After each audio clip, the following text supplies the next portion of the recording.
Hello, everyone. It's been a while since I've done a live broadcast on Facebook. It's been a while because I've been really busy. Last week, I did a 2.5 day workshop, the butterfly effect. I told you I was going to do it. It was amazing. Butterfly effect, personal development workshop talks about the small changes that we can make in order to make big differences down the long run, in the long run. And I've been so overwhelmed with what I've learned that I've wanted to come on Facebook and tell you about it, but every time I'm saying, oh my gosh, where do I even begin? Okay, so finally I've decided where I'm going to begin. I'm going to begin with a little bit of an explanation and to tell you about our incredible mind. So the workshop starts off with about 4 hours of theory. What it is, the theories of what we're going to be learning, and facts and details and explanations. Amazing. I love facts and details. I love history, archaeology. I'm a tour guide. I can do facts, easy. Details, dates, all that stuff, names.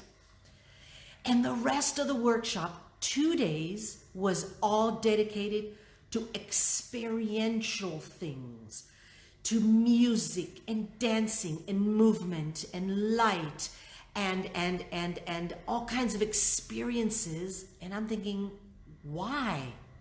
And this is one of the most important things I learned is this. Our mind is made up of two main parts according to the psychoanalysts, okay?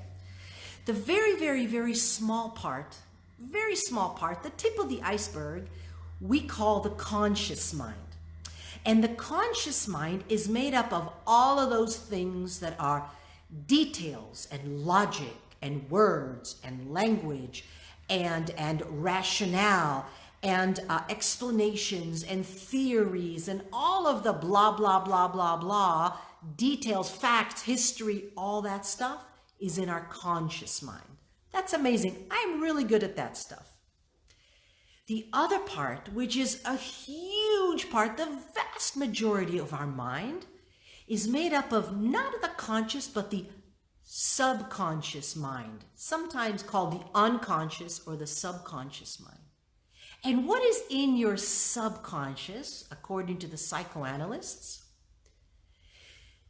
That's where your automatic patterns are. And it's because that's where we keep music and images and fragrances and tastes and feelings and pain and movement and the energy and the intuitions that we have and your dreams and your wishes and your desires and all of your experiences. Those are kept in your subconscious mind. Conscious and subconscious, completely different languages, okay? And in order to make the changes in our lives, if we stay in the details and the problems and the solutions and the language of words and logic and rationale, it's never going to happen, because most of our behavior goes back to the patterns that we've developed over years and years and years since we've been 2 or 3 or 7 or 10. We've developed these patterns of our experiences, of our pain and our feelings. That's in your subconscious. And if you don't reach the subconscious, all right, the changes will not be made. Let me give you an example. So after we finish this amazing workshop, what happens is that the very next day, Yitzhak and I, my husband and I, go down and we meet with our daughter. We go and have some lunch and we're sitting there and I say, oh, I have to tell you something. On Monday, on your graduation, she's graduating from her pre-army gap year program. On your graduation, I've sort of double booked myself. Your graduation begins at 6 and about 7:30, I need to be somewhere else. And so I'm thinking, I know you're going to be singing a song. If you can move your song to the very beginning. Maybe I can be at the beginning of your graduation, and then maybe I'll leave a little bit early, and I'm going on, and I'm going blah, blah, blah, and I'm explaining I have a challenge and my solution, and I'm looking at her, and her eyes are filling up with tears, and suddenly she starts bawling. And I'm going, what? And I am talking details and facts, and this child of mine is just falling apart, crying, and I'm being the mom, and I'm thinking, okay. What's going on? And suddenly I realize, I step back and I'm going, Tamar, what's going on? And she starts, you missed my 6th grade graduation, and I can't believe you're doing it again, and you don't care about me, you don't love me, and I'm thinking, what? And I take a step back and I realize, wait a minute, I learned this yesterday.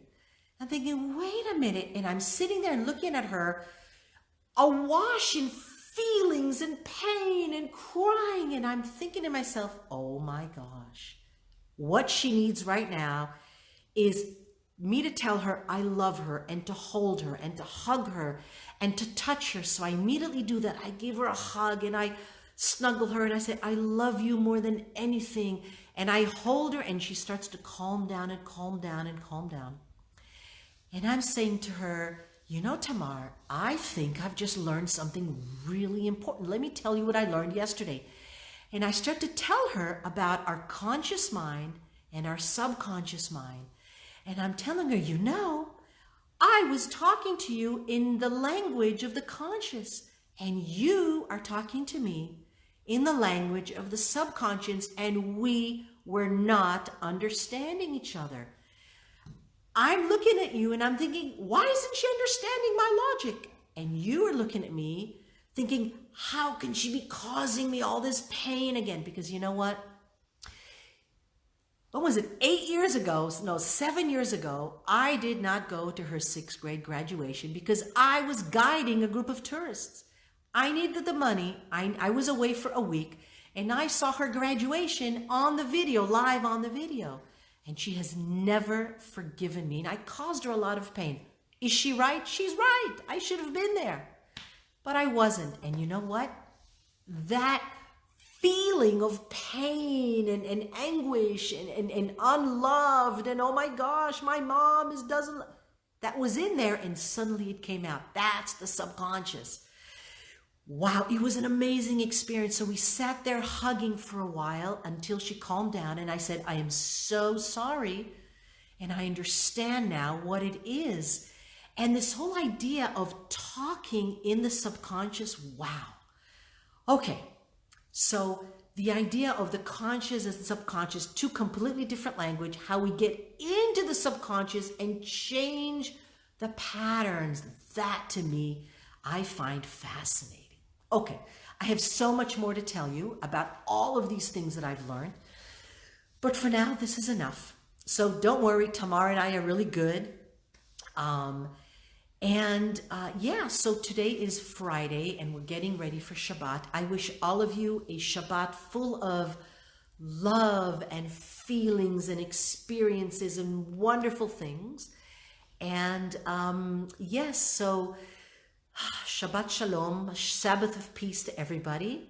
And next week, I'm going to bring you more of these little things I've learned in this amazing workshop I had. I love you guys. Shabbat Shalom, and talk to you later.